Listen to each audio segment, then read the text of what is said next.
Ibrahim Traoré's son kidnapped. A shocking ultimatum issued.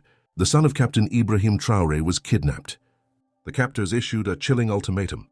Pay a ransom of 15 billion CFA francs, or step down from power. If the demand wasn't met within 24 hours, his son would be executed. But no one expected what came next. Ibrahim Traoré himself was also captured. What followed was a series of shocking events. It was a normal day in Ouagadougou. The sun was blazing, and the international school in the city center had just dismissed its students. Among them was Idriss Traoré, the president's only son, a quiet, well-mannered 12-year-old boy constantly under surveillance by a plainclothes security agent. But that day everything changed. As the armored vehicle assigned to return him to the presidential compound pulled away from the school, a black truck appeared out of nowhere. Armed masked men swiftly neutralized the driver within seconds. The security agent was shot as he tried to protect the boy. Idriss was violently dragged out of the vehicle. The kidnapping was fast, efficient, and cold-blooded. The kidnappers left behind a phone and a USB stick addressed to the president. The USB contained a video. Idriss, blindfolded, a gun to his temple. A voice spoke.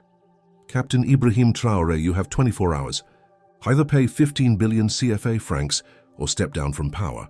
Otherwise your son dies. There will be no second chances." Traoré watched the video in silence, surrounded by his top advisors. His face remained expressionless, but his eyes burned with restrained fury. This wasn't just a personal attack. It was a declaration of war. Unknown to most, the entire operation had been orchestrated from abroad. Two Americans, Jack Sleed and Richard, former intelligence agents turned mercenaries, were behind the plot. Their mission, destabilize Traoré's government and reinstall a regime more favorable to their economic interests. They had recruited local militias, bribed border agents, and hacked into presidential communications. Their strategy was simple: strike at the president's heart by targeting what he loved most. And they had succeeded. Hours after his son's abduction, while Traoré, disguised, was en route to a military base to coordinate a counter-operation, his convoy was ambushed. Despite his military experience, he was overwhelmed by sheer numbers. Ibrahim Traoré was captured. Burkina Faso plunged into chaos. A president missing, a child threatened, a country without leadership. The world held its breath. Tears came first, then deaths followed. As panic swept the nation, a strange silence settled in the corridors of power. The presidential palace was nearly empty. Generals, ministers, close aides, paralyzed with fear. Some had vanished entirely. The simultaneous disappearance of both, Captain Ibrahim Traoré and his son, paralyzed the state. Colonel Omar Zafar, a loyal ally to the president, stepped up and assumed emergency leadership. He called an urgent meeting. The atmosphere was tense. Every glance revealed fear. One question haunted everyone: who betrayed us? A young advisor, his voice trembling, finally spoke. They moved with military precision. This couldn't be the work of just any terrorist group. Someone on the inside opened the door. The room fell into a haunting silence. Suspicions began to rise. Colonel Zafar slammed his hand on the table. "No one leaves this building without my permission," he barked. "I want phone records, travel logs, surveillance footage, everything. We'll find them both, even if I have to turn over every grain of sand in this country." Meanwhile, in a hidden compound in the northern region of the country, Ibrahim Traoré sat restrained. Exhausted but conscious, he studied his captors, trying to identify their leader. In the next room, his son Idriss cried silently. The kidnappers hadn't allowed them to speak to each other. Then, at exactly 3 a.m., a man entered the compound. He wore a dark suit, black sunglasses, and carried himself with icy precision. He stepped into Traoré's cell without a word. He wore no insignia, spoke with no local accent. His very presence made it clear he wasn't just another mercenary or local warlord. "Mr. President," he began in flawless French, tinged with a light American accent, "I'm sorry it had to come to this, but you've become an obstacle." Traoré didn't reply. He stared at the man, unwavering. "Do you really think your little Pan-African revolution can survive the machinery we represent? You want to free your people? Fine, but that disrupts far too many interests. The man circled him slowly. "Here's our offer. Step down. Leave the country. Your son lives. You stay alive. Refuse, and I'm afraid neither of you will survive this." Traoré clenched his fists. "I won't let you steal my people's future, even if I have to die for it." The man sighed. "I figured you'd say that."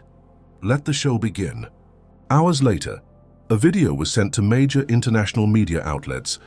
It showed President Traoré and his son Idris bound, surrounded by heavily armed men. A voice demanded, 15 billion CFA francs or the president's resignation. A countdown appeared on the screen. 18 hours remaining. In the streets of Ouagadougou, panic erupted. Protests broke out. Some called for Traoré's immediate release. Others, with visible pain, demanded his resignation to save his son's life. The psychological war had begun. The official announcement hit Burkina Faso like a bomb. This small West African nation, rising from struggle and conflict, learned in a single day that its president had vanished, and his son had been abducted. In the streets, anger turned to hollow grief. A silent, creeping fear took hold. The youth wept. Mothers screamed against injustice. The elders sat in silence, their eyes filled with sorrow. Radios, televisions, social media, every outlet echoed the same desperate question. Where is Captain Ibrahim Traoré? Where is Idris? In mosques and churches, the prayers had already begun. In traditional homes, a nation turned to prayer. In the villages and traditional homes, people gathered and prayed, pleading to God, their ancestors, and the spirits of protection. This was no longer just a political crisis. It had become a national, spiritual and human issue. Back at the military headquarters, tensions had reached a boiling point. General Barmo, now acting as interim leader, assembled the senior officers. "If we do nothing," he warned, "the world will believe this nation is headless. We must act with strength and with precision." But the atmosphere was heavy. Doubt had begun to creep in. Was this a covert coup? A betrayal from within? Had someone sold out the president for a few bags of foreign cash? Then an audio recording leaked online. The voice was masked, but the American accent was unmistakable. "Captain Traoré is in our custody. He has been found guilty of disrupting the global balance of power. He dared to challenge the empire. He will pay the price." Those final words echoed endlessly through the streets of Burkina Faso. Shockwaves spread across the country. Thousands of Burkinabe flooded the streets, not just to protest, but to weep, to pray, and to resist. Candles were lit. Flags were raised. Songs filled the air. "Captain, your people are strong.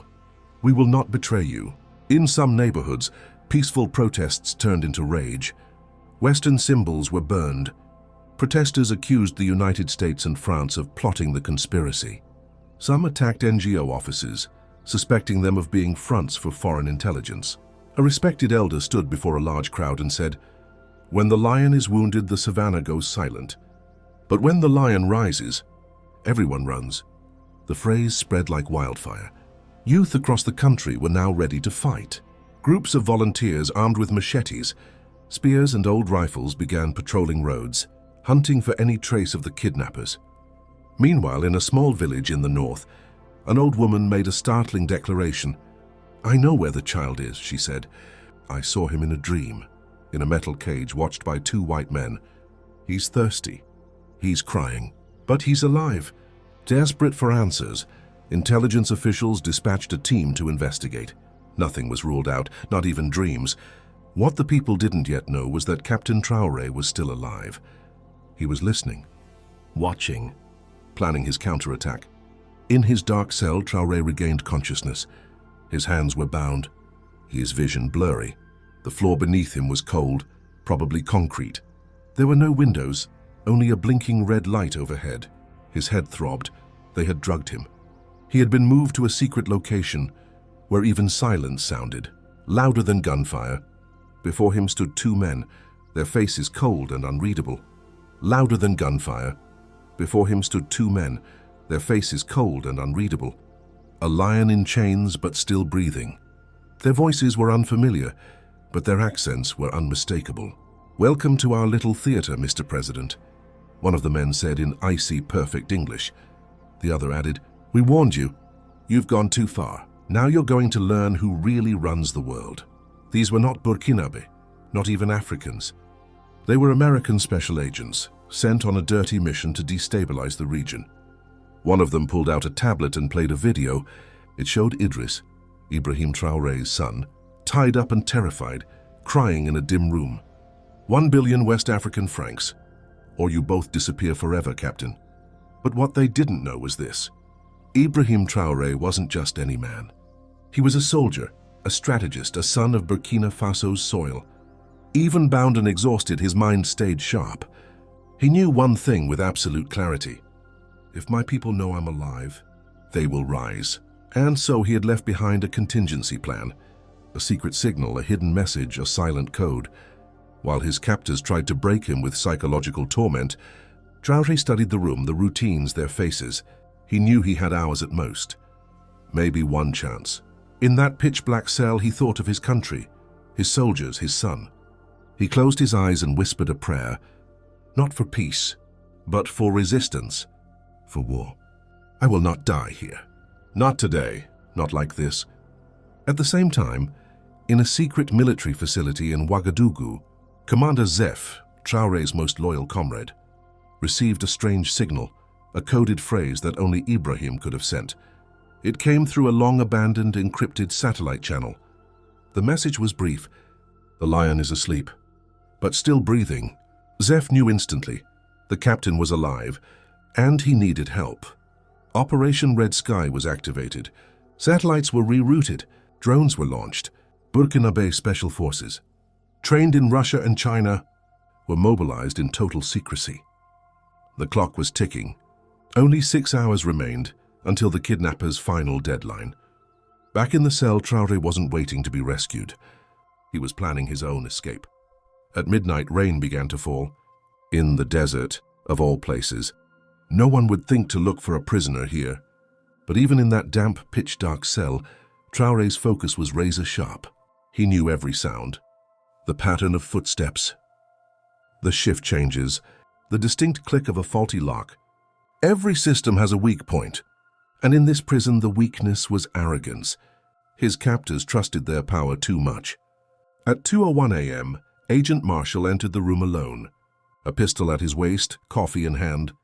"Quiet night, Captain," he smirked. "You ready to die?" Traoré didn't reply. He simply closed his eyes, inhaled deeply, and struck it. Even with his hands bound, he delivered a swift, precise kick to Marshall's knee. The man stumbled. The gun fell. In one fluid motion, Traoré rolled, grabbed the pistol between his bound fingers, and fired a single shot, straight into Marshall's throat. Silence. No scream. Just a wet gurgle. A body hitting the floor. Traoré searched the corpse. He found the key. He freed his hands. The lion was loose. But he wasn't done. He knew one more agent remained. Traoré put on Marshall's uniform, masked his face with security gear, and walked out of the cell like nothing had ever happened. The lion escapes, and the cub holds the line. As Captain Traoré approached the outer gate, he gave a simple salute to the two guards.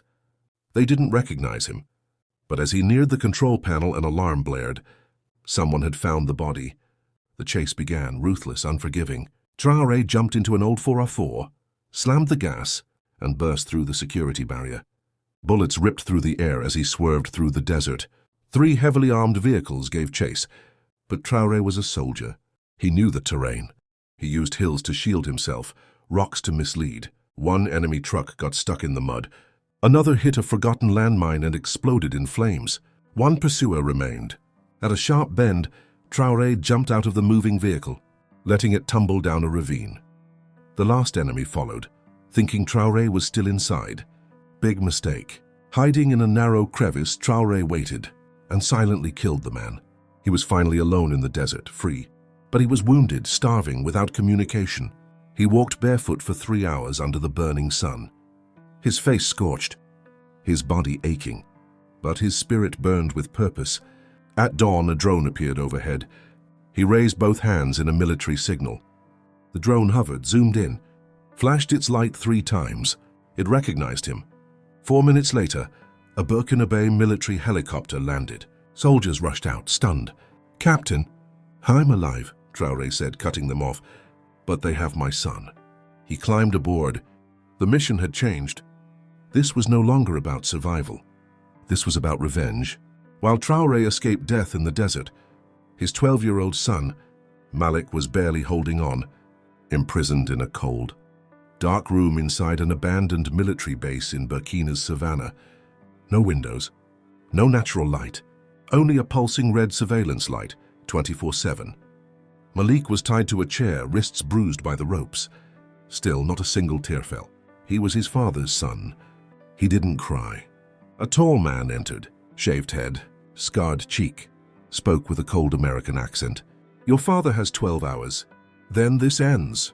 Malik stared into the man's eyes and replied calmly in French, "My father doesn't negotiate with cowards." A violent slap smashed across his temple. Malik fell, he bled, but he didn't scream. The man was Donovan, one of the American masterminds behind a former intelligence agent, specialized in silent coups, regime change, and psychological warfare. To him, kidnapping the son of an African president was just another move on the chessboard. But he didn't expect the silence, the defiance, the unbreakable will of a boy. In a nearby control room, another agent, Karen Blake, watched the footage. She couldn't understand it. "Why won't the kid speak? Why isn't he scared?"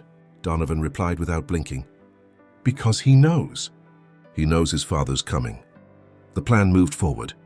They re-established the satellite connection to Ouagadougou. They forced Malik in front of a camera.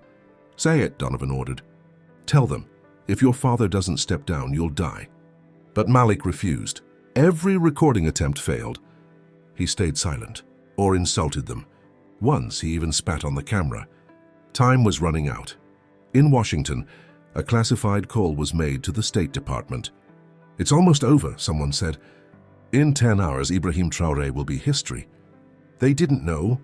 The lion had escaped, and the winds were shifting. Back in the cell, Malik began to cough violently, shaking, trembling, faking illness. The guards called for a medic. But Malik wasn't just brave. He was trained. He had watched his father study war. He knew what a diversion was. As the medic leaned over, Malik pulled out a rusty needle he had secretly stolen days earlier. The sun fights back, and the nation rises. Malik had stolen the rusty needle from a medical tray during his first injury. Now he drove it deep into the doctor's throat. Blood gushed. Malik ran. Alarms blared. Red lights flashed. Shouts echoed. He crawled, bleeding and limping, through a narrow service tunnel. But he was free. In the darkness, he stumbled into a small control room. There, sitting on a desk, an old unsecured satellite phone. He had no idea how it worked, but he tried anyway. One last chance, one final risk. He activated the emergency light panel and flashed a simple code. 3 short, 3 long, 3 short. SOS. Someone saw it. 300 kilometers away, aboard a military helicopter slicing through the sky. A signal operator's eyes widened. "Captain, I think it's your son. So he's alive. He's fighting." There was silence. Then Ibrahim Traoré stood, like a warrior preparing for his final battle. "We go now." The news that Malik had been rescued spread like wildfire across Burkina Faso. In the streets of Ouagadougou, in remote villages, in military barracks and schools, everyone was talking about one thing. The captain's son is alive. The lion has returned. But this triumphant return came with the scent of loss. At the military headquarters, a row of coffins lined the hall, each one wrapped in the national flag, surrounded by flowers and silence. Captain Ibrahim Traoré walked in wearing black combat fatigues. He moved slowly, solemnly, and knelt beside each coffin one by one, the funeral of heroes and the beginning of justice. They had touched the world. He had known these men, trained them. Some had stood by him since the very first uprising. They weren't just soldiers. They were his brothers. "You did not die in vain," he said, voice trembling. "You protected my son's future. My blood, our nation." The next day, a national tribute was held. The Martyrs' Square overflowed with thousands of Burkinabe citizens, silent, dressed in white. Giant screens displayed the faces of the fallen. Their names echoed through the air. Sergeant Abu Zida, Corporal Karim Sawegu, Lieutenant Jonas Cabaret, Each name was followed by a song, a cry, a tear. Malik stood among them in a white shirt, holding his father's hand tightly. He understood now, this wasn't just a rescue. It was a collective sacrifice for a national legacy. Captain Ibrahim Traoré stepped onto the platform. He looked out over the crowd. He spoke slowly, firmly, deliberately. They try to break me by striking my blood. They try to destroy me by aiming at my heart. But they've only awakened the fire. I will not yield. I will not bow. I will lead until my last breath, if that is what the people want. He pointed to the coffins behind him. And I swear before these fallen, every one of those who ordered this, the American traitors and their collaborators, will be exposed. Burkina's justice will fall like thunder. The crowd erupted. Burkina Faso or death. That same week, Burkina Faso's intelligence services intercepted new documents. The masterminds were identified. Donovan Ashbrooks, a former U.S. operative embedded in an NGO. Karen O'Neill, a military strategist based in Nairobi. But they weren't alone. African names appeared too. Internal collaborators, traitors to the nation. "Mr. President," said one intelligence agent, "we must act quickly. The next attack could be worse." "No," Traoré replied. "First, the people must know. Then we strike, and this time, no one walks away." That night, a special broadcast aired on national television. Captain Ibrahim Traoré stared directly into the eyes of his nation. "They tried to take my son. They killed my brothers. But they forgot one thing. The Burkinabe people are forged in hardship. We do not bow, we rise." He ended with a phrase that would echo across Africa. "You touched my heart. Now I'll come for yours." The next morning he wasted no time. The faces of his fallen brothers haunted him. Their sacrifices were burned into his memory, but his resolve had never been stronger. In a secure room at the heart of the presidential palace, Traoré assembled his most loyal team: special forces officers, intelligence agents, strategic advisors. Maps, classified files, and intel reports filled the table. At the center, photos of Donovan and Karen. "We can't wait any longer," Traoré declared. "They must be stopped before they strike again." The mission was clear: strike back. The objective was simple, but the risk was enormous. Infiltrate the secret base where the conspirators were hiding, dismantle their network, and gather irrefutable evidence to expose the truth to the world. President Traoré entrusted the operation to an elite unit, the best-trained soldiers in the nation, specialists in covert warfare. Meanwhile, Donovan and Karen realized their time was running out. Their plans had been exposed. There was no hiding forever. "No," Donovan growled. "Traoré isn't someone who breaks easily. He'll retaliate. He'll chase us to the ends of the earth." Karen tilted her head, cold and calculating. "Then we strike first, before he gets to us." Under the cover of darkness, the Burkinabe operatives made their move. They crossed into enemy-held territory. Every step a gamble, every second their last. When the clash began, it was sudden and brutal. The Burkinabe soldiers fought with fearless precision. Their tactics were relentless. Eliminate high-value targets. Destroy enemy infrastructure. Capture Donovan and Karen alive. At the Kwanzaa, in the heat of the battle, Traoré himself led a strike team. His presence electrified the battlefield. "For our people, for our future, leave no enemy breathing." Hours of fierce combat followed. Finally, Donovan and Karen were captured. Their secret base was overrun. Hard evidence was seized and rushed back to the government in Ouagadougou. Traoré held an international press conference. Facing the global media, he laid it all bare. The full scope of the conspiracy, the identities of those responsible, their connections, their methods, and their goals. He called on the international community to stand with Burkina Faso in its war against foreign interference and covert destabilization. The response was immediate. The Burkinabe people rose with renewed strength. Their faith in their president deepened. The tears of the past days became tears of triumph,